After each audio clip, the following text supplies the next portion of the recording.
Emmanuel Navon, Israël avait annoncé en réaction la suspension de toute coopération avec l'UNESCO. Est-ce que c'est une réaction appropriée selon vous? Vous savez, ce qui s'est passé avec l'UNESCO, cela paraît nouveau, mais ce n'est pas nouveau. Ce que je veux dire par là, c'est que l'UNESCO n'est pas la seule agence de l'ONU dans laquelle il y a finalement une majorité automatique des pays musulmans. D'ailleurs, ce sont des pays musulmans qui ont promu cette résolution.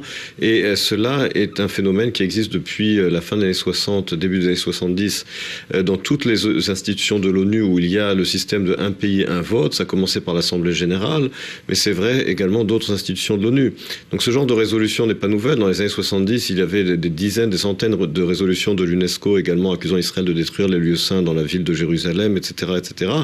Mais effectivement, les Palestiniens et les pays musulmans renouvellent ces dernières années l'usage de cette majorité automatique qu'ils ont à l'UNESCO et dans les autres institutions de l'ONU contre Israël. Votre reportage a parlé également du Conseil des droits de l'homme, du soi-disant Conseil des droits de l'homme. Même phénomène là-bas également de cette majorité automatique des pays musulmans.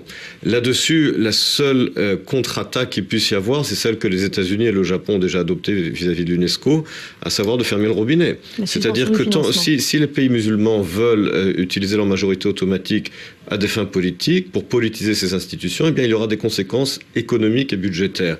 Et les pays libres, les pays occidentaux peuvent utiliser cette arme qu'ils ont utilisée déjà dans le passé. C'est la seule façon de limiter, je dirais, la politisation à outrance des institutions onusiennes par les pays musulmans. Daniel, vous pensez que c'est efficace ?